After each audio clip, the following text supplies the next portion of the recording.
and gentlemen, one could easily imagine that it could take 7 or more writers to pen 183 books. But I'm not talking to you about 7 authors. No, I'm talking to you about one.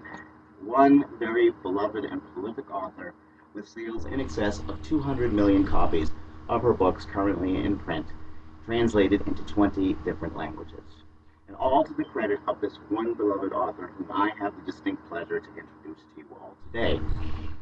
It was indeed an honor for me to communicate with Eleanor Hibbert regarding her work, and despite her busy schedule, she always found time to respond to me personally and graciously encouraged me to pursue this field myself.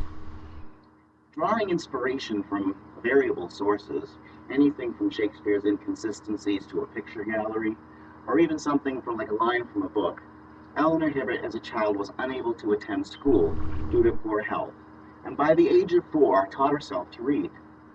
Although she always had a passion about the past, before she began her career, she spent a couple of years doing things like sorting gems at Hatton Garden and translating for foreigners at a London cafe.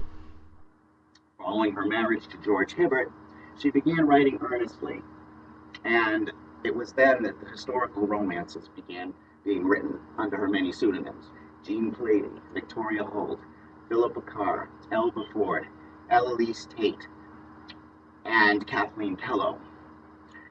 For journalism students interested in the writing process, it will, I'm sure, be fascinating to hear from such a successful and prolific author, to learn what it is exactly that drives and motivates her to write. And write she does. 5,000 words every day, 7 days a week, by noon, religiously. Perhaps even more intriguing to you all may be how she transforms dusty historical events into exciting narratives that have captivated worldwide readership. While the art and business of writing itself is a process and it can be daunting, discipline, it was noted by USA News and World Report in an article dated February 1st, 1993, was the key to her successfully publishing 3 novels annually.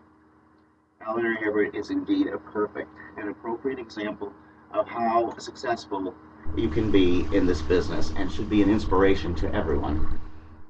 For years, the true identity of the writer behind the Victoria Holt pseudonym was a closely guarded secret in the industry, confessed Bruce Lambert of the New York Times in a January 21st, 1993 article. And further adding to her mystique, many fans and people in the industry were convinced that Victoria Holt was, in fact, Daphne du Maurier of Rebecca fame. Ladies and gentlemen, it is with great pride that I introduce a writer who cares more about her readers than pleasing the critics, one who loves writing for the sake of the art form itself, the inspiration to us all, the spellbinding Eleanor Hibbert.